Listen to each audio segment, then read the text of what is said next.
웰컴 백 밀리티의 오하로 오늘은 2020 수능 특강 영어 유형편 그 세 번째 시간입니다. 1강의 4번 문제 같이 풀어보실게요. 먼저 절대 독해 공략법 기억하시죠?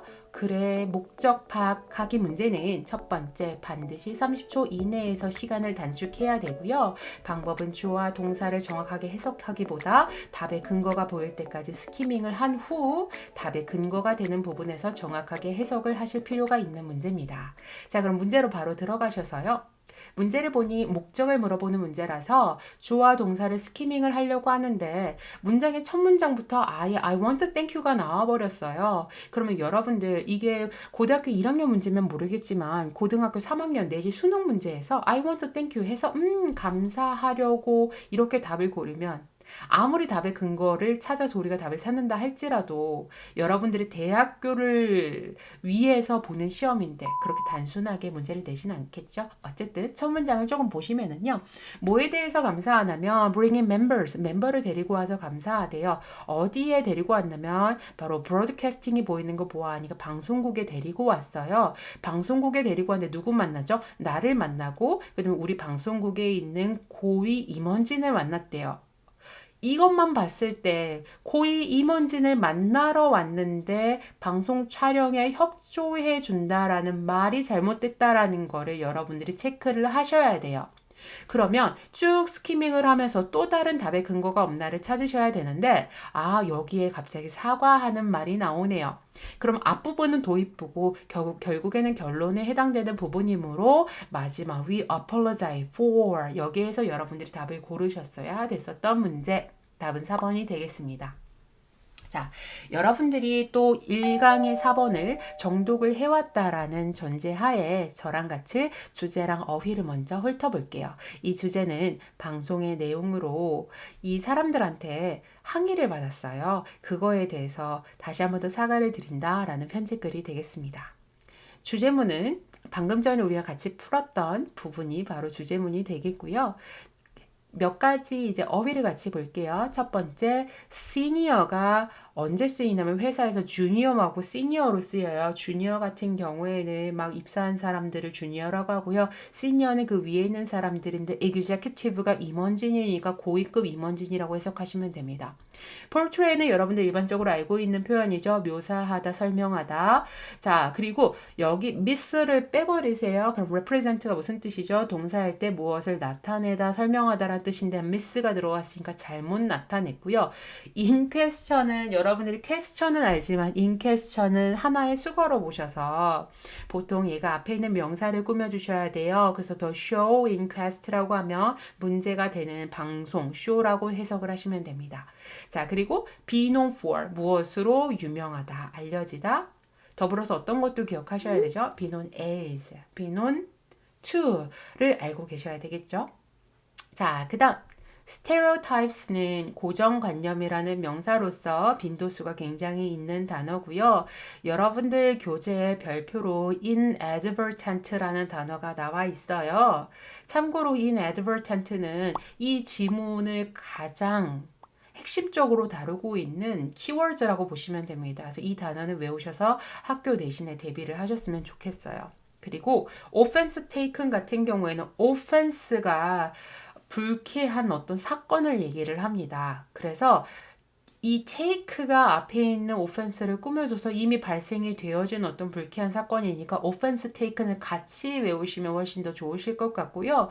strive to인데 저는 이렇게 알려드려요. strive to 부정사로 외우세요. strive to 부정사, 즉 뒤에 reflecting 나오면 안 돼요. strive to 부정사는 무엇 하려고 애쓰다라는 표현입니다. 마지막으로 여러분들 교재에 별표 체크되어져 있죠. 자기 자신을 낮추는 또는 자기 자신을 비하하는 이런 형용사를 가진 단어라고 보시면 되겠습니다. 자, 직독직해로 바로 넘어가 볼게요. I want to thank you for. Thank you for.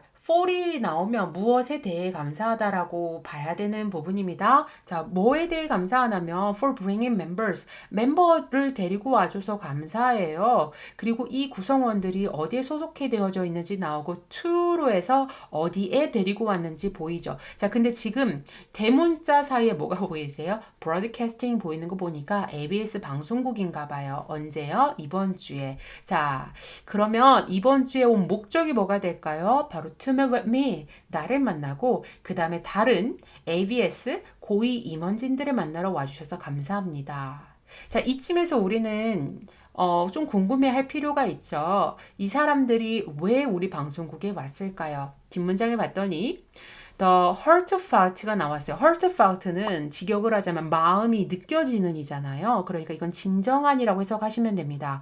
진정한 열정인데 뭐에 대한 열정이냐면 더 긍정적인 이미지를 묘사하고자 하는 열정. 근데 그 이미지가 바로 당연히 어디겠어요? 이 사람들이 속해 있는 바로 이 지역 커뮤니티, 지역 공동체에 대한 더 긍정적인 이미지겠죠. 이거를 묘사하고자 하는 당신들의 진정 어린 패션이, 열정이 바로 어떻게 됐어요? 확실하게 들려졌어요. 누구에 의해서? 우리 임원진에 의해서. 거꾸로 얘기하자면 우리 임원진이 뭐 했단 얘기예요? 들었단 얘기죠. 당신들의 진정한 열정을 느꼈단 얘기예요. 자, 그리고 자, as we discussed in our meeting, 우리의 미팅에서, 우리의 만남에서 우리가 충분히 논의를 했듯이, 자, 그 다음에 이 부분 it, to 좀 표시 좀 해주세요. 여기서 it은 아무런 해석이 되지 않는 가주어입니다. 그래서 진주어부터 해석하셔야 돼요. To misrepresent images of your community. 당신의 지역 공동체에 대한 이미지를 잘못 나타내는 것은이라고 해석하시고요. 다시 앞으로 넘어오셔야 되죠. Never, 절대로 our intent, 우리의 의도가 아니었어요. 를 여러분들이 해석할 수 있어야 됩니다. 그리고 두 번째. And the show. 자, 두 번째 주어가 더 show예요. 여기선 그냥 여러분들 방송 프로그램이라고 보시면 됩니다. 그리고 방송 프로그램인데 어떤 방송 프로그램? 문제가 제기가 되는 방송 프로그램은 더 이상 airs가 동사죠. 그래서 여러분들 옛날에 온에어라는 드라마 있었는데 그래서 이 에어가요, 방송하다라는 뜻을 가지고 있어요. 그래서 주어가 더 show, 그 다음에 동사가 airs가 돼서 문제가 제기되는 어떤 방송 프로그램은 우리 방송국에서 절대로 방영하지 않겠습니다. 라고 우리가 미팅에서 나눴던 얘기를 다시 한 번 더 얘기해주고 있죠. 자, 그 다음 문장 이어서 가실게요. ABS는 is known for 무엇으로 잘 알려져 있냐면 엄청 중요한 단어 나왔네요. diversity. 다양성이죠. 방송국 입장에서는 이따가도 말씀드리겠지만 이 다이버시티가 이 사람들한테 굉장히 중요한 대변을 해주는 단어예요. 자, 뭐에 대한 다양성이냐면 그것의 characters, 즉 우리 방송국의 등장인물들에 있어서 굉장한 다양성으로 잘 알려져 있는 방송국이고요. 뿐만 아니라 수년 동안 우리는 지속적으로 인정을 받고 있어요. 다양한 그룹들에 의해서 뭐에 대한 인정을 받고 있냐면 for stories인데 우리가 다루고 있는 이야기들인데 그 이야기를 수식해주는 게 대절이거든요. 첫 번째. 이 이야기들이 고정관념에 대한 도전의식을 가지고 있고요. 두 번째, 자, different perspective니까 perspective도 여러분도 알고 있어야 되는 단어죠. 관점, 그러니까 다양한 다른 관점과 voices, 목소리를 어디로 가지고 오는 이 화면상으로 가지고 오는 다양한 이야기들에 대해서 우리가 그동안 여러 해 동안 인정을 받아온 방송국입니다. 라고 얘기를 해요.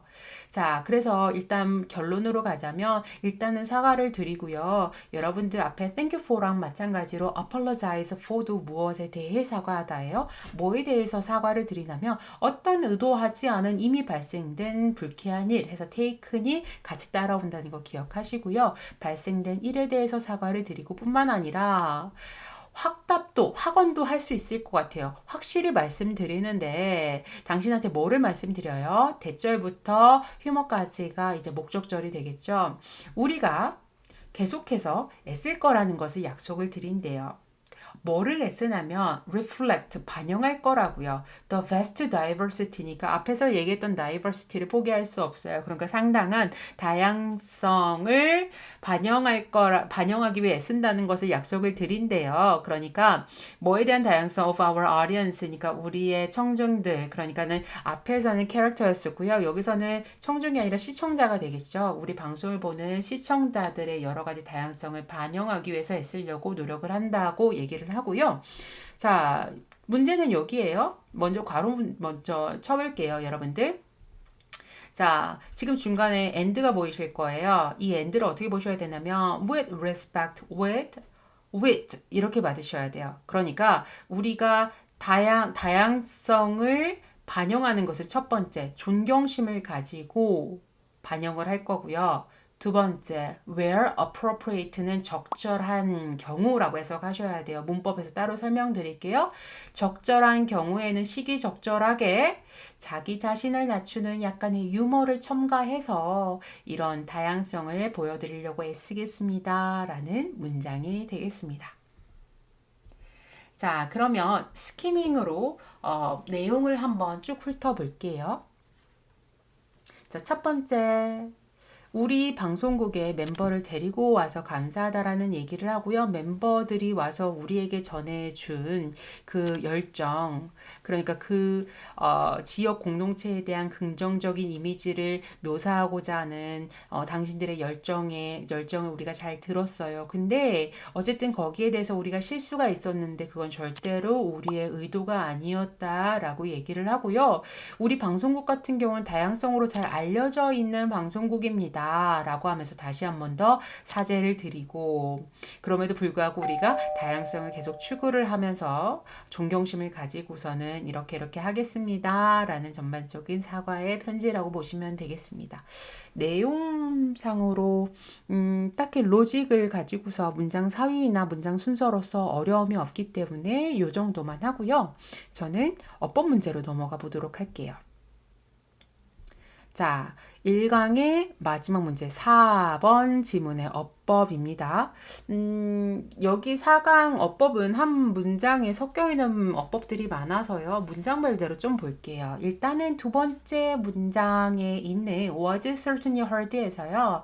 보통 여러분들 어법에서는 was certainly heard를 이렇게 밑줄 치지 않죠. certainly를 빼고 was heard를 밑줄 치거나 아니면 was에 밑줄 치거나 둘 중에 하나인데요. 어쨌든 이 문장 같은 경우에는 첫째 본동사 자리, 둘째 수동은 너무 쉬워서요. 제가 수일치만 보도록 할게요. 수일치는 이 주어를 찾으라는 건데 여러분들이 절대로 이 이미지스의 현혹이 되시면 안 되고요. for부터 community까지 가로쳐서 저 앞에 있는 진심 어린 열정의 주어여서 단수 취급했다라는 것을 기억을 하시면 되겠습니다.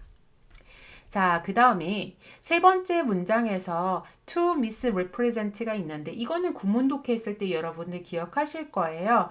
투부 정사가 왜 왔는지를 골라야 되는 문제 중에서 여러분들이 앞에서 이시라는 대명사를 발견하시게 되면 가주어, 진주어 또는 가목적어, 진목적어의 문제일 가능성이 높죠. 그래서 여기서는 it was never our intent to 해서 misrepresent images, 당신들의 지역 공동체를 잘못 전달하는 것이 절대로 우리 의도가 아니었어요 라는 가주어, 진주어 문제였습니다. 자, 그 다음으로 4번 문장에 있는 have been continually recognized를 한번 보도록 할게요. 자, 이 문장도 마찬가지로 본동사 자리죠. 근데 저는 얘는 수일치는 안 하려고요. 바로 앞에 we가 있으니까. 능수도 안 할게요. 바로 뒤에 by가 있으니까 시제만 보려고 하는데요. 이거 시제 어떻게 생겼죠? have pp라는 현재 완료 시제 왔죠. 제가 말씀드렸다시피 현재 완료는 정확한 근거가 있어야 돼요. 왜냐하면 이 앞문장에서는 be known for에서 is가 나왔거든요. 왜 얘는 현재고 여기는 현재 완료일까? 그렇죠. 자, and 뒤에 문장에 보시면 over the years에서 수년 동안 특정한 한 시점을 꼽은 게 아니라 과거부터 지금까지 수년 동안을 계속적 상태를 나타내기 때문에 현재 완료가 왔다라고 보시면 되겠습니다. 자, 그 다음 stories 뒤에 있는 that은요. 문제가 쉽죠. 바로 앞에 명사가 있고요. 뒤에 주어가 없는 주격 관계 대명사다 찝으시면 되겠고요. 자, bring에 밑줄 쳐져 있으면 바로 앞에 and에 걸렸어요. 그래서 이 bring이 어디에 대한 병렬인지를 보시면 되는데 제가 구문독해서 설명을 드렸다시피 대절이 stories를 꾸며주는데 첫 번째 고정관념에 도전하는 첫 번째 동사, 두 번째 동사가 다양한 관점과 목소리를 가지고 오는 이야기라고 해서 stories라는 선행사를 꾸며주는 주격관계대명사에 걸렸기 때문에 복수와 복수로 연결을 하셔야 되는 문제가 되겠습니다. 다음으로 이제 다섯 번째 문장에 있는 어법인데요. 여기는 문장이 길죠. 근데 이 안에 중요한 어법이 제일 많아요. 그래서 이 부분을 꼭 짚고 가려고요. 자, 첫 번째는 이 taken입니다. 사실은 여러분들이 offense taken을 제가 아까부터 계속 묶어서 발생된 기분 나쁜 일, 불쾌한 사건이라고 이렇게 해석하면 된다라고 했었는데 참고로 take offense 시 어디 어디에 기분이 상하다라는 수거가 있다라는 거 알려드리고요. 만에 하나 내가 수거를 몰랐어요. 그런데 taken에 밑줄이 쳐져 있다. 이때는 문제를 어떻게 푸냐면 taken이 pp에 해당된 준동사죠. 그러면 우리는 항상 본동사 유무를 찾으러 앞으로 가는데 본동사가 있죠. 그러면 얘는 능동과 수동을 나타내는 즉 현재 분사냐 과거 분사냐를 물어보는 능수 문제이기 때문에 여기서는 지금 take가 앞에 있는 offense를 꾸며줘서 수동을 나타내는 pp가 왔다라고 보시면 되고요. 두 번째, 이 문장에서 정말 중요한 아이라고 생각해요. 대세 밑줄 쳐져 있으면 여러분들 앞문장, 뒷문장 완전 불완전의 여부를 따지시는데 자, 앞문장을 봤더니 지금 어떻게 됐죠? end에 걸렸어요. 즉 주어를 볼 수가 없다 이거죠. 근데 이 end가 어떻게 되느냐? 저 앞을 가서 위가 주어고요. 첫 번째 동사가 apologize, 두 번째 동사가 바로 can assure에 해당되는 병렬입니다. 문제는 이 assure이 굉장히 중요한 단어인데요. 무슨 뜻을 가지고 있죠? 누구누구에게 무엇을 확답을 주다, 확언하다, 확실히 얘기하다, 보증하다, 보장하다. 다시 한 번 더 누구누구에게 무엇을이라고 해석이 되는 몇 형식? 그렇죠. 사형식 동사예요. 사형식 동사는 여러분들이 간목, 직목 이런 전문 용어를 외우는 게 아니라 우리는 문법 문제를 풀었을 때 사형식 동사 뒤에 무조건 목적어 안에 명사가 두 개인지를 반드시 확인하셔야 됩니다. 그럼 같이 확인해 볼게요. assure 뒤에 목적어 하나 왔죠. 자, 그 다음 두 번째, 대절이 이제 두 번째 명사 자리가 되는데, 그러면은 말 그대로 이 대절이 명사절을 이끌어야 돼요. 그러면 이 대절이 이끄는 자리가 완전한지 불완전한지 한 번 더 체크를 하셔야 되는데, 뒤에 주어 있고요. continue 무엇 하는 계속하다, VT 타동사예요. 근데 뭐를 계속한대요? S는 것을 계속한대요. 뒷문장이 어떻게 됐죠? 완전한 형태를 이루고 있기 때문에 이 that은 명사절 접속사가 맞는 것으로 확인이 됐습니다. 즉, 이 자리에는 what이 와서도 안 되고 위치가 와서도 안 된다는 얘기죠. 자, 여기 있는 to reflect는요, 암기 문제라고 보셔야 돼요. 투부정사가 왜 왔지? 얘한테 영향을 주는 동사를 바로 찾아가는 과정 속에서 바로 앞에 strive가 보이셔야 되고요. strive 투부정사가 무엇 하는 것을 애쓰다니까, strive to 애쓰다 이렇게 외우지 말고 어떻게 하라고 했죠? 이미 저번 시간에 제가 look forward 할 때 이미 말씀드렸어요. to가 나오면 무조건 뒤에 strive to 부정사인지 strive to 동명사인지 여부를 반드시 따지셔야 나중에 이 reflect 자리가 reflect인지 reflecting인지를 고르라는 문제에서 혼돈이 오지 않겠죠? 자, 마지막으로 appropriate라는 형용사 자리에 밑줄이 쳐져 있는 경우입니다. 자, appropriate는 적절한이라는 형용사인데요. 자, 이 문장을 보시면 제가 문장을 조금 바꿔드렸어요. Where it is appropriate 해서 이건 어떻게 해석이 되냐면 적절한 경우에라고 해석을 합니다. 한국 사람들한테는 이 경우라는 게 시간적 개념으로 받아들일 수 있지만 영어에서는 시간적보다는 공간적 개념으로 받아들여서 여기서는 접속사 when이 아니라 where를 더 많이 쓰거든요. 근데 문제는 이 부사절 접속사 뒤에 있는 주어 플러스 비동사는 뭐가 가능하다? 생략이 가능하다. 선생님, 제가 이걸 어떻게 확인할 수 있죠? 딴 거 없어요. 여러분들 문법 할 때 주동, 접주동 확인을 안 한다는 얘기예요. 주동, 접주동을 확인했을 때 얘가 접속사면 접주동이어야 되잖아요. 지금 콤마가 이렇게 있거든요. 그죠? 그리고 이 콤마 안에 접주동이 있어야 되는데 주어랑 동사 없어요. 그럼 뭐밖에 없어요? 이 사이에 주어 플러스 비동사가 생략된 거죠. 그래서 이 자리에는 형용사가 맞았다라고 보시면 되는 문제입니다. 네, 여기까지가 이제 수능특강 1강편이 마무리가 되었어요. 사실은 우리가 모의고사 풀 때 18번 문제 엄청 빨리 풀죠. 그러다 보니까 그냥 이걸 문제집이라고 생각을 했을 경우 여러분들이 굉장히 빨리 풀고 넘어갔을 텐데, 문제는 EBS 연계교재 같은 경우에는 단어 하나하나 소홀히 여겨서는 안 된다라는 것. 근데 이렇게 꼼꼼하게 공부하는 것이 결코 내신 때문만은 아니라는 것. 여러분들이 문장 하나하나 분석하면서 정독을 해서 모르는 단어가 없고 이해가 안 되는 어법이 없고 모든 문장의 순서나 전개가 자연스럽게 매끄럽게 이루어지게 되면 언제? 여러분들 7월 달에 분명히 그 효과를 여러분들이 보실 수 있다라는 약속을 제가 드려요. 그래서 1강이 조금 오래 설명이 되었었지만 절대로 헛되지 않고요. 여러분들이 저의 강의를 들으면서 어법적으로 부족한 부분이 있었다라는 부분은 사실 그 부분에 대한 불안감을 갖기보다 지금 여러분들 2월 달에 시간이 있잖아요. 어법은 사실 큰 그림을 가지고 절대 공식 몇 개만 보면은 다 정복이 가능한 아이입니다. 그래서 그런 부분을 여러분들이 잘 점검을 해서 공부를 하셨으면 좋겠다라는 생각이 들고요. 그러면 1강은 오늘 알고 오늘 끝내셨어야 돼요. 그러면 저는 다음 시간에 유형편 2강 문제를 같이 풀어보도록 하겠습니다. 감사합니다.